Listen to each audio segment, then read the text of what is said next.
Nelly Korda embarrasses every man on tour. The path to par is heating up. We're settling who's better on camera, brother versus brother. And a sim business update because last week we finally said it out loud. Welcome back to Two Off the Tee. I am your host, once again the better golfer, James Shin, and with me my co-host, the titleist of loans, Jeffrey Shin. Jeffrey, welcome back to my show. Thanks for having me back. You're welcome. Got a very busy show today. Some exciting topics, very exciting things we could finally let people know about. But first thing on the tee box, Nelly Korda wins the Chevron. She has been dominating women's golf. Yeah. I was wondering where she was at. I know she took a break after that whole fiasco in Florida, where there's like they call it like they had a good name. I'm totally blanking on it. It's like Tour of Champions or Champions of Champions or Tournaments of Champions is what they call it. Yeah, it was a big fiasco debacle here on the fourth round they had, and then she disappeared. I think they did the Asia tour, so she didn't go. And I think this was their first major they had for the year for the LPGA for the Chevron. And sure enough, Nelly shows up, pure dominance.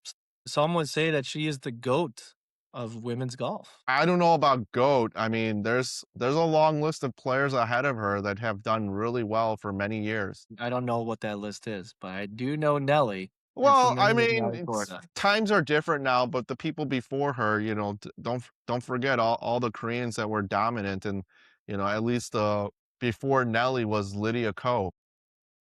I do remember Lydia Ko did dominate for like a year or two or so. Yeah, I mean, Lydia Ko just didn't get the marketing behind the firepower that Nelly gets, right? But I mean, maybe the game has evolved a little bit that she does get it, but I do hear more tour players talking about Nelly, and she just gets more. Maybe it's her team, or just the landscape now out there with social media being a little bit more out there, I guess I would say. So she's probably getting a way more coverage in that, and I do see that, especially with even TaylorMade.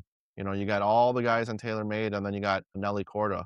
But they did. I know TaylorMade did actually have that one Korean girl. I forgot her name, but she was dominant, dude. Last name was Park. That helps. I was wondering whatever happened to her, because I remember TaylorMade kept pushing her, and she would get really excited, like meeting Tiger. Man, I really wish I could remember her name while doing this. But I follow her social media, and I was always wondering what happened, and I'm like, is she going to return? I think she just has some crazy injury, or maybe she retired at this point. I don't know who you're talking about. I'll send you the link, because when she played, I mean, dude, she was dominant. She was driving the ball like 300 yards. Little Korean girl just smoking the ball and playing.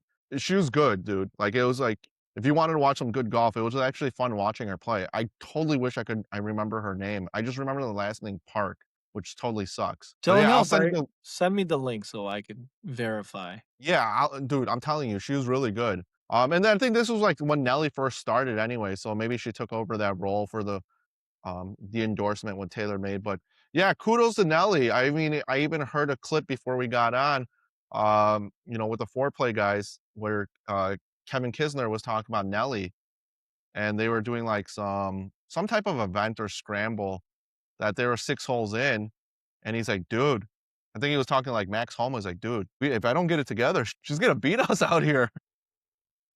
So she is good. She's good. I mean, her swing is perfect. I try to copy her swing. That's who I'm trying to copy. Okay, because secretly I am too. I've been watching a lot of videos always. I'm like, damn, man, she has a great swing. I'm like, I gotta figure this out. And she always draws the ball. But yeah, I mean, she just seems very dominant player. Even with the whole YouTube thing where she recorded with Grant Horvath. I don't know if you got a chance to watch that, where Grant starts like -5 series. I know they played, but I don't think I finished it. Yeah, it took me a little bits and pieces to finish it. But from watching it, I think you gamers call it playing with your food. Well, it looked like that's what Nelly was doing, playing against Grant. Because all of a sudden on 18, when it really mattered, all of a sudden Nelly just completely got in the zone. Sticks her approach shot like, I don't know, within 5 feet of the cup. Birdies to win it. I don't know. That's when true champion. When it matters, you got to perform. But I think that's true. Charlie Hall called men's golf boring, I hear. Yeah, I think it was, there was an interesting interview that she brought up. I think that was part of it where she was talking about, it's this whole conversation always about rolling back the clubs, or not the clubs, rolling back the ball or technology. And she was just saying, when you play professional baseball, you use a wooden bat and you don't use the aluminum stuff. So she was saying that all pro players should play with blades. I was like, you know what, Charlie, you're right. These pros should only play with blades. That's not a bad idea. I mean, guess that's true. I mean, right? I mean, I think she made a valid point. When you play baseball, you're not playing with the aluminum bats out there. You're playing with a wooden bat. Is saying a cavity back is an aluminum bat? I don't think it makes the ball go further, but it's more forgiving. Well, right. And I think as a pro, if you use a cavity bag, that because it's a little bit more forgiving, sure, it's fair because you could buy it off the rack type of thing, or they just sell it. But I think there should be a regulation that tour players, yeah, you do play with blades. That would be interesting. I think they all should play with blades too. I just feel like it's like the natural progression of getting better at golf. You start with some thick ass cavity backs and then you go with like I don't know, thinner, more prettier shaped iron, and then you go to the blades, which I'm not there yet. Yeah, I don't know if I really wanna play with blades anyways to begin with, but, I think, yeah, if you're a professional, I think you should for sure play with blades only. I'm assuming that 30% of the field does not, I don't know. so I don't know how many do play with blades and don't. But Jeff, we announced some news about Live last week. I think we're first in the news, but I think Saudi has really pulled the money and the funds out for Live. yeah, I think they're done. yeah, and it's crazy to think about it, doing these recordings and, talking about Live here and there. I think you pointed out in, almost sometime in November, we're like, "Where the hell's Phil Mickelson?" And it just now that every week some news is coming about Live, and, as I, prepare your show for you here on these Thank you. rundowns, I started thinking, I'm like, "Oh, yeah, we talked about this and that, and, like, what's going on?" And it just seems like there's a lot of, like what you say, breadcrumbs out there. So, yeah, it's not very surprising that, PIF is pulling out and saying, "Yeah, we're done funding this thing. You guys go figure it out now." I mean, well, yeah, it sounds like they're done. Right? Yeah, pretty much. They said, "Yeah, we're done funding." I mean, it looks like some events are being canceled. I know they have one in, like, Louisiana, in like June or July. So I think something about a director or some board member stepping down too. Well, they probably see the money not coming anymore, so they got to feed their family and jump ship. Yeah, that gravy train's over. Speaking of the gravy train, Jeff, I'd like to go on to the front nine here. I'm on a pretty cool gravy train in the Path to Potter League. I've tied first now for the first two events. Yeah, you did. You are on a run. You are the guy that's either spoiling it for the guys to get their first actual victory, or they're getting in your way. Which is it? Well, there can't be two first places, so we should think of a way for a tiebreaker. Because yeah, you can't have two champs. You can't have two winners. There can only be one. Uh, So that will need to be yeah, figured out somehow, some way. yeah, that's more of a logistical issue that we can't figure out how to split first place regular season wins. But yeah, you've been doing off to a hot start because normally, and maybe I gave you a little motivation because I know every year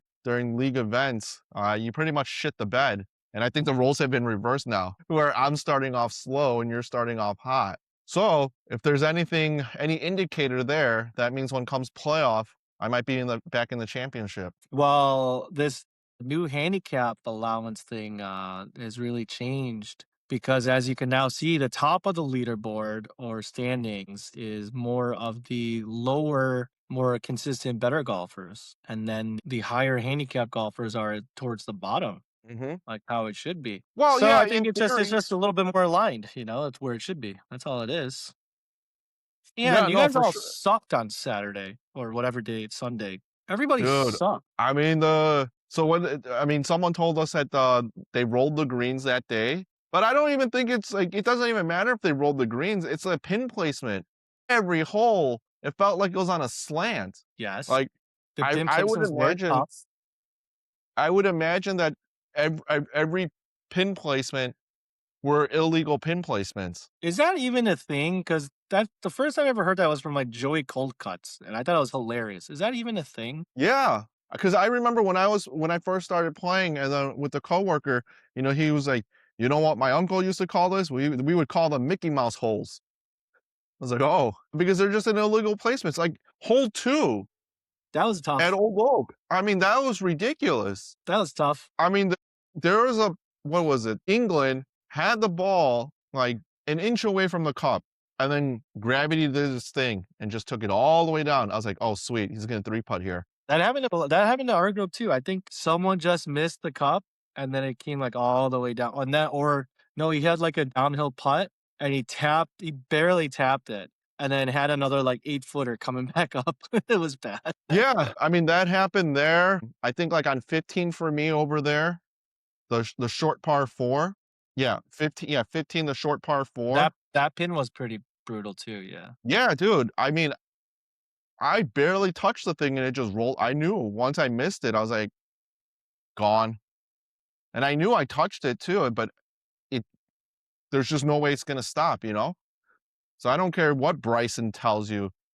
If you hit it on the toe, it's gonna slow it down. That's not true, because that ball did not stop at all. It basically rolled all the way back to you know, the fringe, first cut off the It was fairway. I'm like, it was definitely a tough day, I would agree, 'cause, yeah, I had a meltdown too, and I cried for a little bit because I was like, "I'm out of it now," but I just kept playing my game, and then all of a sudden, everyone else was doing bad, so that's what tell people all the time is never give up, keep playing your game, because with amateurs playing golf, you never know what's gonna happen out there, and that's in real golf too. Their blowups there might be a double or something, but you never know. yeah, Something for could happen sure. in So golf. were you watching the leaderboard at all? I saw like 5 of us tied for 2nd when I was going in the turn or something like that, and then I blew up and I dropped down to, like, 10th, and that's when I cried. I had, like, a quad. I had, like, a snowman in a hole, and I was just yeah, and then I dropped to, like, 10th or something, but then I climbed back up, I guess. Yeah, because I was with the new guy, Ross, and he knew he was up by 5 on everyone going into the turn. And then hole 10, he parred, and then hole 11, he started unraveling. And then I think he started realizing that, oh, 11, 12, 13, he started, he saw his lead just disappear where, he had a 5-stroke lead and now he's down by 4 strokes. And Wow. I think he got a taste of the league. Well, it's fun because, yeah, you got, like you're playing with, like, 20 people, um and we're all amateurs, but everyone's trying their best to win, and Yeah, everyone's trying their best to play their best golf. So it's fun, and I think the new guys they kind of enjoy. I didn't get to talk to Ross, but the other two new guys, they kind of or three new guys, they enjoy it. They enjoyed like the competitiveness of golf. All of us playing together, same pins, same weather. It's just like real golf out there, PGA golf, except we suck. yeah. Now, you brought up the leaderboard with our handicap allowance and you looking at it, I know that I saw it that, there was a lot of us tied for 2nd, which I don't think historically ever for us that has happened where it was that close. And I feel like even for our first event looking at it, it was pretty damn close. And for our second event, we had like 5 guys tied for 2nd place, which I thought was really interesting that it was just that close of a race. So, Yeah, yeah, it gets pretty close when the handicaps are pushed a little closer. So I'm more excited this season than last season because I can kind of feel the shift. Because with last year's using 100% handicap, I would probably be in the bottom or bottom half again. So it's really yeah. interesting to see. And did it make you is there would you I know it's still a little early from our sample size of it, but I think psychologically, have you noticed that from last year, if a higher handicap was like -5 already, does that attitude go, "Man, what the hell? Like, he already won, it's over." Versus now this year that we know that everyone's getting taxed on the handicap, where it's like, "Dude, you don't know who's gonna really win." Yeah, last year for sure, it was still kind of like that. Like you never know who's gonna win, but this year I could feel it a lot more because yeah, the higher handicaps and even me, we're not getting as many strokes as we think we should, like I think I only got like 8 strokes like at Old Oak. And then like a higher handicap, instead of getting 24, they're only getting like 18 or something, you know? So Mhm. it definitely hurts. I could feel them having the pain. So yeah, way more exciting, a lot closer races. It's gonna be really fun, and I feel like people are gonna start practicing. People are gonna give people like leniency and drops. I know one guy in my team texted his buddy saying, "Be careful of the green at hole two or something," and I was like, "Hey, you can't do that type of out there, man." Because he was telling the group behind us, he's like, "Oh, the green's tough or whatever." And I was like, yo, don't be telling people that shit. Like, we're all competing, you know? We're not friends out here. Like, we're friends, but we ain't friends out here for the 4 hours. The 4 hours we're out there, we're all competitors. We ain't friends. And I think a lot of people don't get that when they're playing this. It's like, yeah, we all like each other, but not for the 4 hours when we're out there. Oh, dude, yeah, it's interesting because it's not only that, especially with the cut line. I think people forget we have a cut line as well. At least for my group, I noticed them, they definitely checked out by the back nine after like 11, 12. They're like, I just can't string anything together. And they just gave up. But it really makes a difference now because we do have the cut line. And depending on your position, it might be okay.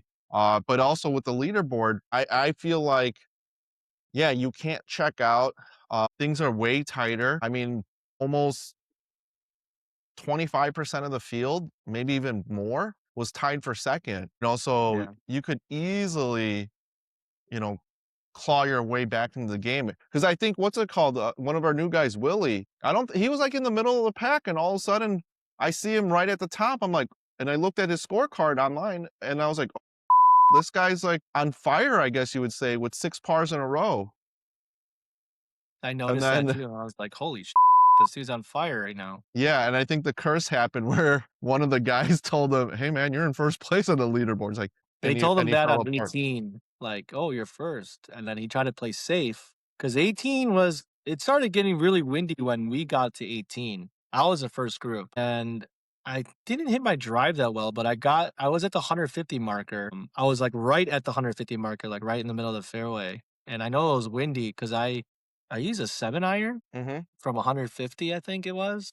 And it was really windy, and yeah, I was just pin high, but just right at the rough. And I think Andrew told him he was first, so Willie laid up to the left. And then I don't know if he chipped on or three putt or something. So, playing safe gets you in trouble, you gotta be I aggressive or it depends. It all depends.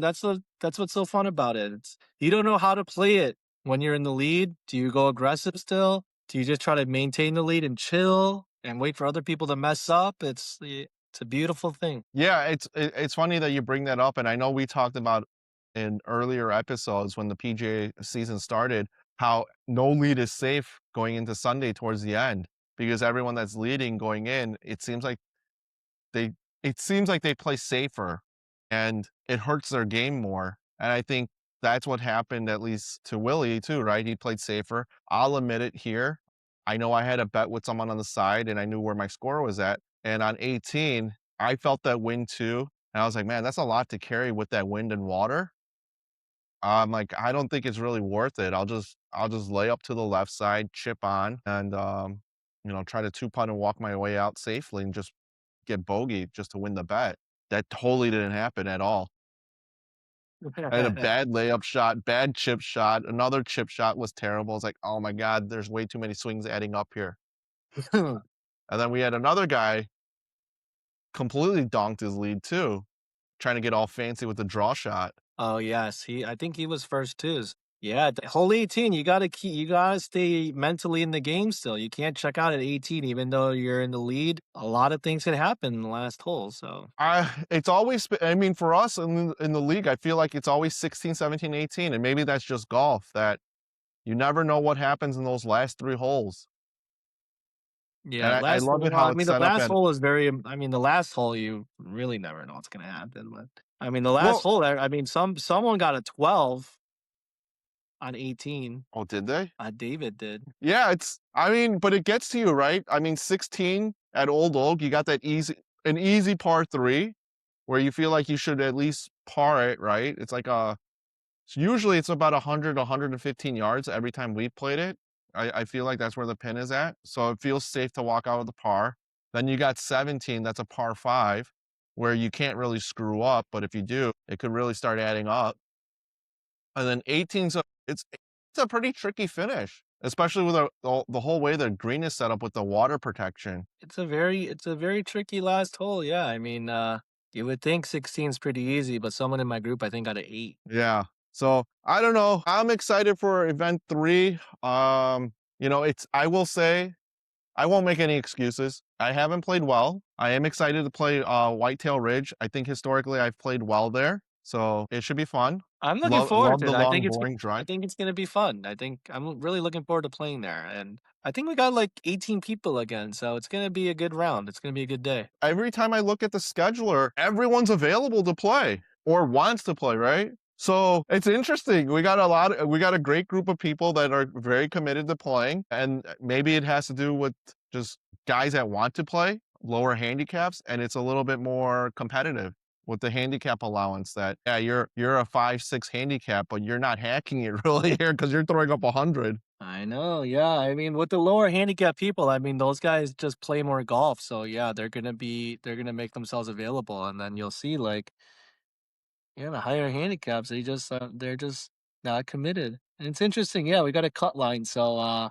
it's pretty brutal. I mean, we got like 10 people who aren't gonna make the cut line or something. So, or I yeah, know. about I 10 wonder how people it's or so won't make the cut line. Yeah, I can't wait because as we get, I know we only have 9 regular season events, so after this week, we're a third done. So pressure gets added there now because that fourth event's our major where you get more points. And I think it's gonna be interesting now that we have a cut line, and then we'll see how the bubble looks every week. Who's on the bubble to getting cut? That will be fun to see. All I know is I pretty much made the cut, but now it's like kind of want to get that first place bye into round two because I don't like Seven Bridges, and that's kind of where we do the first playoff round. I mean, that course haunts me, man. That place is hard. Oh, for sure. And especially because of the time frame of when we play with all that wind and the back nine with all that water. Yeah. I mean, scary place. Scary place. So I But would say before we move on, is there any hole in particular you're looking forward to playing at Whitetail? I can't remember that course that well. I do remember like hole 3 has that stupid narrow par 4, like where my drives will land and it's very narrow.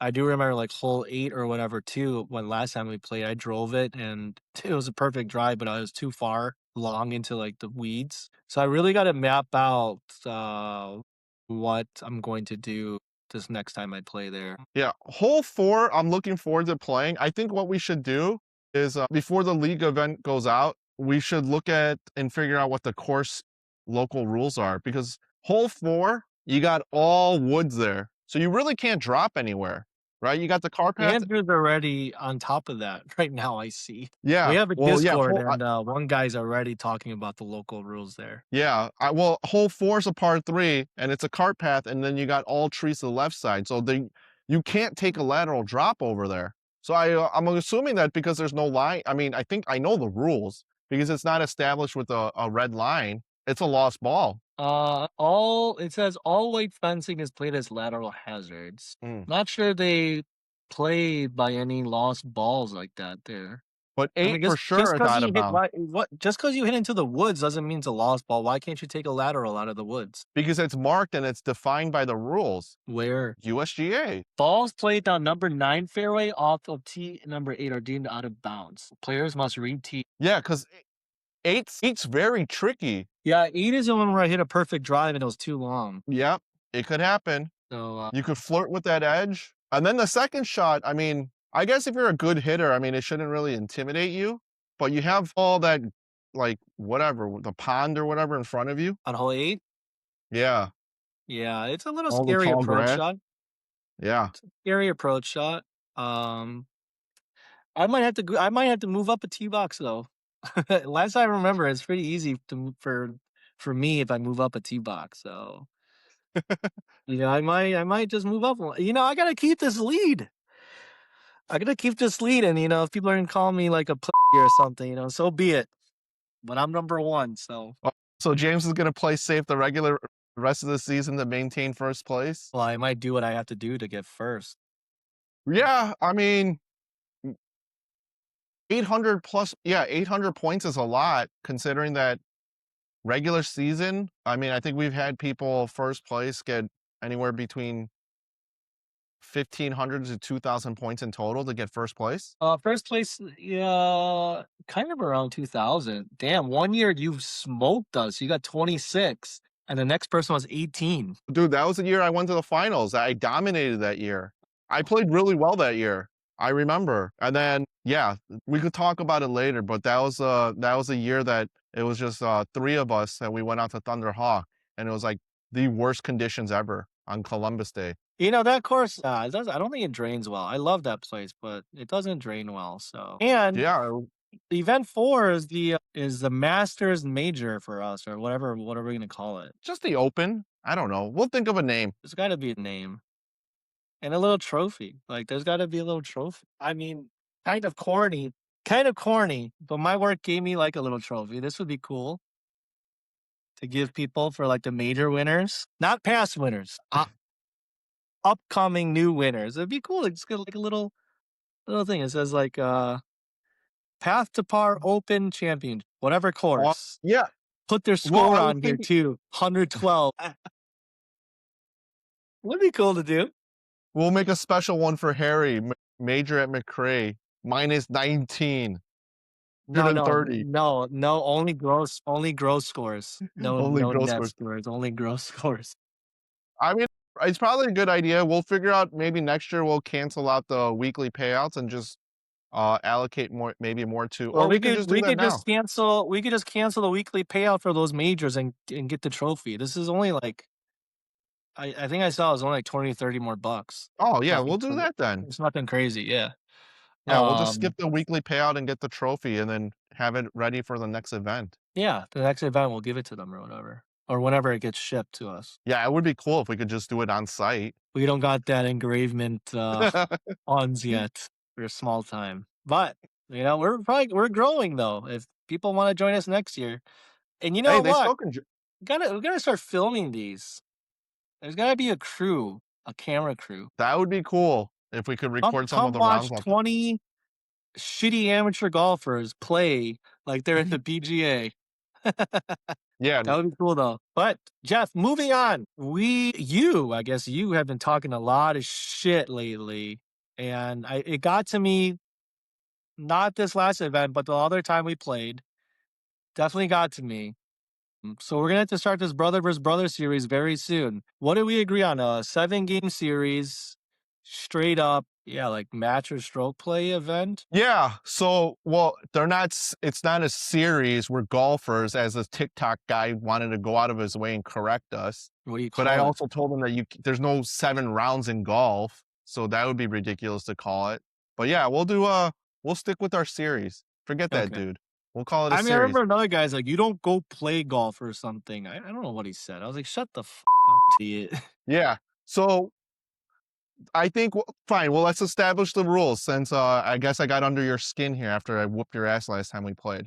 Next time, I'm just gonna have headphones in. I'm just not gonna listen to you. So what we can do is you pick 3 courses, I'll pick 3 courses, and we'll just do gross strokes. Like as a total of 6. You want to do entire gross strokes of the entire No, series? No. no. It's first one to win what? 4? Yeah, per Yeah, round I'm first to saying win gross 4. strokes. Yeah, per round I'm saying gross strokes. Yeah, we're doing straight up stroke play. Yeah. Yeah. Okay. All right. You could pick the first course. Right now? No. Whenever we decide when we could start this thing, because it's getting nice out soon. But I mean, I don't know how much time I'm gonna have to play golf this season, honestly.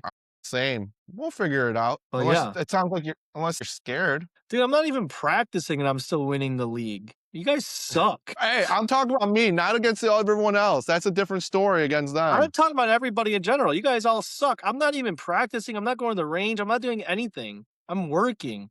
I'm not doing anything golf related. You guys just suck.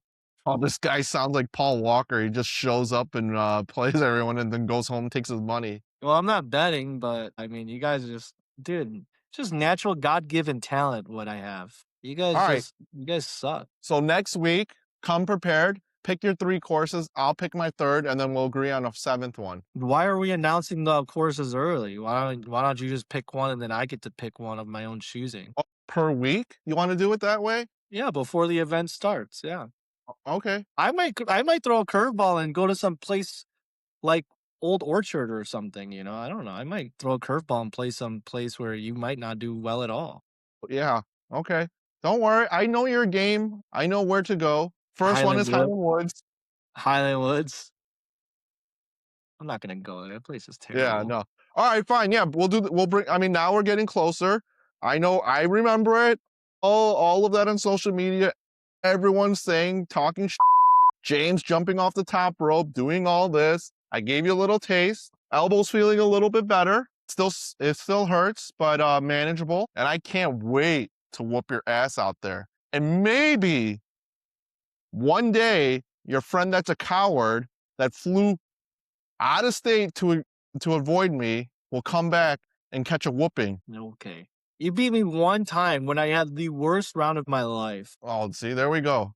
I know what to get you for Christmas. I am going to get you that filing cabinet. Yeah, maybe I'll get you some golf lessons. Anyways, very excited to get the Brother vs. Brother series going again. We used to keep a long spreadsheet against each other because we would bet $100 every round. And I think Jeff basically supplied my golf life for a while. So I'm feeling the effects of paying for golf truly now. Yeah, well, We used to keep a you know, spreadsheet of who won and all the scores, and I think we stopped because I just was whooping your ass all the time. But now, Jeff you want to know grew a some little secret? balls. What? So you seen Fast and Furious where Vin Diesel just lets off the gas and lets Paul Walker win? I know they said that he let him win or something like that. Yes. Yeah, that's what I've been doing for years. Okay. I've been letting you win because I Right. felt bad. Because I was like, The man, this guy, he's gonna break his clubs, he's gonna kick the his bag path to over. par the path to par standings show us that you are not that good. We're But I'm not very talking about the league. I'm talking very about heads up. excited to get this going, whoop your ass, record this so that we can put it on the internet forever so that everyone will see that I am the better golfer, more handsome, better golfer, everything, more Okay. funny. Okay. You Anyways, done there? Jeff, you have anything to Yeah. say? You got a last remarks before? No, I mean, again, I It told you doesn't matter what. we're gonna have to find a new host. No, I got nothing to say. One versus one. I think it's gonna be a totally different game. You're gonna see it where you're gonna be like, what the hell is going on here? And I'm gonna whoop your ass. Okay. And now, because I told you and I revealed to you that I've been letting you win, I think now that you're getting older and you're a grown ass man, I don't need to baby you anymore. Okay. One rule though is we can't play the same course twice. It has to be different courses every time. Done. Moving on to the last segment here, Jeff. On the back nine, we finally revealed that we are opening a golf sim business. 24 hours a day, anytime golf, basically. Can't reveal the name because you haven't trademarked that yet. So we can't let people know. But very exciting things. We are very close to maybe signing a lease. My verbiage keeps changing because I feel like last week we were very close and now things have changed. Curveballs have been thrown. You decided to share some information with the audience, the millions and millions of our fans, that we're opening up a indoor golf simulator business. Yes, we are. I'm very You, excited. yeah. So I know we're getting close to signing a lease and opening up our first door for the simulator. Care to share any thoughts of going through this process of opening a business? It's very stressful and it's very time consuming. And jumping into the mindset of a different mindset of an entrepreneur because, right, like we both are self employed. We have both been self employed for a long time. But now, actually investing a lot of money to open this, it's a completely different mindset than, getting a license of our real jobs. A lot more planning, a lot more risk taking, I would say, and a lot more attention to detail than anything else, I feel like. I feel like, yeah, it's a different mindset that I've jumped into and that I almost feel like we got to give like 110% into this thing. It's very hard to do both jobs, right? Like thing is taking a back seat to this other golf sim business because and this is for me, I don't know for you, but I can't do both. Like, it has to be full speed one or the other.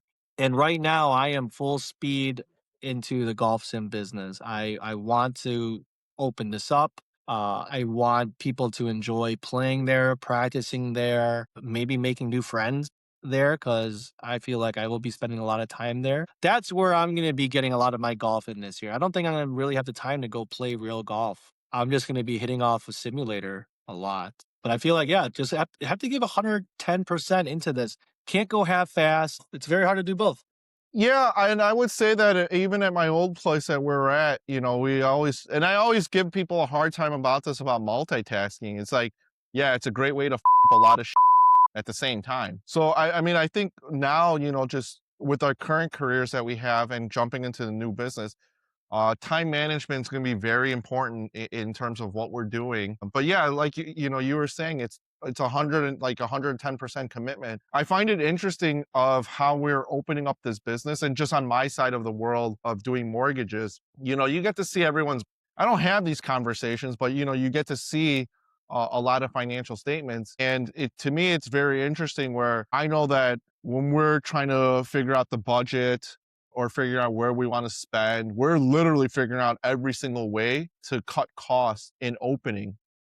And it's not just cutting corners, but it's having great quality product that, people would enjoy using. And we're just trying to figure out ways to save money in this way. And I wish, surprisingly, I thought about it. I was like, damn, I should do this just for my personal life as well. Just figure out every single way to cut costs where I can cut costs to, save and have more money, just like a business. Or you just make more money. Right. Yes. Yes. You can do that too. But you know what? I didn't tell you this, but I was thinking about this earlier. It's just interesting for starting a business and then driving around looking at every intersection and how many businesses are there and how many cars are there. I'm like, damn, dude, there's a lot of money flowing around here in this neighborhood. A lot. There's a lot of money flowing around everywhere. We just have to put our hands in there and earn it or, give good service in trading for paper money, you know? I'm very excited. I am very passionate about this. Getting to where we are now, I would say I put in many, many, many, many hours. But now a lot of it is trying to find this location, signing this lease, where then I could do everything else that we have to do to open. Because right now it's just looking for locations and making sure it's the right place too. That's the number one difficult task right now is making sure that our first location is the right location. That's true. And I would say, yeah, it's crazy the amount of detail that gets involved in just actually truly starting a business and coming up with the plan and, all these different things, even the window decal. I was like, damn, dude, that looks really good. I mean, I don't know. The wife liked the window decal idea I had, but you didn't like it, so Yeah, I we'll didn't like see. it, but again, at least starting the business, it's interesting just talking about it too in the podcast. Like, yes, we do golf. Now we're combining the worlds of golf and business together in what we do, and building in public. I find that interesting. Yeah, what's more interesting is, yeah, we first saw this idea like in 2018 or 2017 or something like that, and then in 2021, I remember I brought it up again, and I don't know what happened. I think maybe we didn't believe that it could work. And then last year you brought it up, and then I don't know, we were divided on ideas of what to do. And then this year, I don't know, you brought it up or I brought it. I think you brought it up. And then we were like, we really looked into the business deeply. And now I think we're just like, let's do it. So that is a top signal for getting in. Just kidding. All right, cash out, cash out. It's out. Yeah, no, I mean, definitely exciting. I can't wait. I can't wait to get the simulators going. I feel the same way. I think I'm just going to be going there more, obviously, because I'm as an owner, going there more and practicing. But I wish there was just more facilities around me. Honestly, I'm hoping that I don't have time to actually practice in there. To be honest, I'm hoping that there are other people who want to use my bait more than me. And who knows? It might be so busy in there that I gotta pay for my own bay. I don't know. Like, just to No reserve refunds. that time. No refunds. No refunds, maybe store No credit. We'll see, no maybe. refund, no store credits. It is what it is. Damn, no store credit? None. Damn, that's tough. But yeah, I guess, in the following weeks, we probably could touch a little bit more on the simulator business. I mean, I have a lot of thoughts in terms of what we can do. Obviously, you're asking me to trademark the name, which I believe it's a great name that we came up with. I didn't come up with So it, you came up with it, you could take credit I for know that. I was trying to be polite. There's no polite what? We're brothers, you don't have to be polite. You thought of the name. I fought against it for a while, but it's a good name. The slogan needs to change, though. You need a different slogan. Yeah, I don't like yes, that that needs to slogan. change. That needs to Unless change too. unless you convince me it's good and then it stays, but I don't right now, I'm not a big fan of the slogan, so maybe there's some Well, brand we and have that time until broken we get it people. open, and slogans can always change, just like McDonald's, "I'm loving it," right? That What was it wasn't in the before? beginning. That wasn't in the beginning. What was their slogan before? They didn't have one. They have great commercials, though. Okay. I Can I thought they get a, always had a s I thought they always had a slogan. no, I'm loving it just probably came out within the last 10 years or so, and then the commercial, "Can I get a, uh, can I get a," I don't think I know that one so either. Are you oh, saying it's a we need to great make commercial. commercials? People even watch Shit. T Okay. So yeah, the slogan part, it could change. I mean, these slogans always change. McDonald's came up with them recently. It's not like in the 90s and 80s they had "I'm loving it." All they had was a billboard that said serving a billion customers, a million customers. Maybe we could do that on the door. Now serving X amount of customers through A the billion history of the shanks a billion shanks a day. yeah, shank number 1. Here you go. Here's a hole in the wall. Thank you.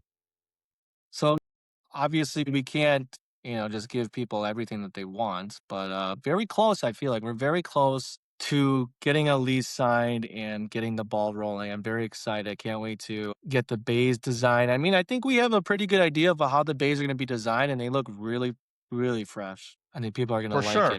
Yeah.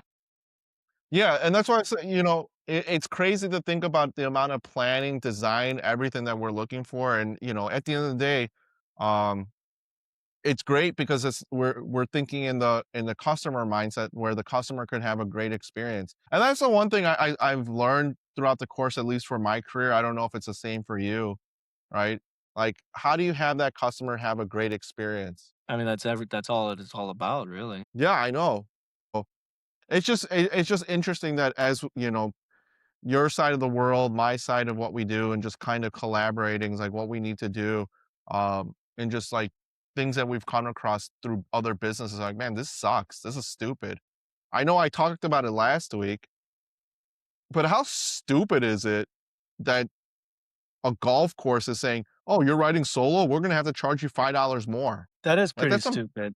And that's that's that's the thing of business. Everybody you learn from the whole business or whatever, and yeah, then but you take it and then you make it better with your own thoughts and ideas. I know, but it's what's crazy is that someone at that course was like, "Yeah, that's a good idea." Where I'm fighting you about pricing about $5. Yeah, I mean that's one way to piss off a customer and it's like that one place that wouldn't give me a rain check after playing 2 holes. Like I don't go there anymore. All because of that one time. And I mean it was like what? I lost like $50, but still, I'll never go there again. You know what's funny though? And they're not missing our money at all, right? But throughout the course of the years of, people we play with, and we're like, "You wanna go here?" "Nope." "Why?"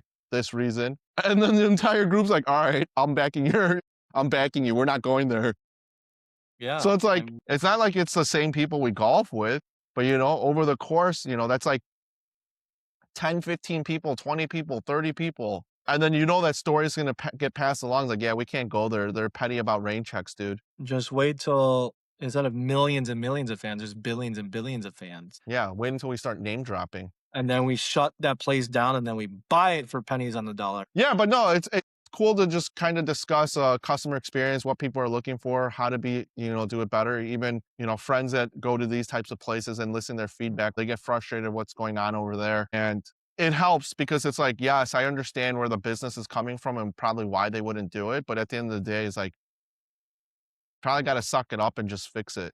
Fix, you gotta take some risks, and I guess we're both degenerate gambling men, so what better risk is there to take? But very excited. I got a lot of work to do, so might have to cut this. Have to cut this and get right back to work, Jeff. Yeah, I think so. I mean, I'm running out of steam here. I want to got some work to do. I got some planning to do going into Sunday. I got to start reviewing the course again, just mapping out what I want to do, and make sure that you don't get first again this week. I know a lot of people are preying on my downfall. It's what do they say? It's lonely when you're at the top. That's true. Anyways, So Jeff, got a lot of work to do. You got to map out your grin thing as well. So I will see you Sunday. don't forget to like and subscribe. If you're new here, like and subscribe and comment below who you think the better brother golfer is. And here, like and subscribe. Help support the channel. We have no idea what we're doing. We're just screwing around half the time recording here and talking about a couple topics. But things have evolved into doing the podcast, covering some golf, talking about our golf league, getting in the ecosystem of the golf business now and opening up the simulator.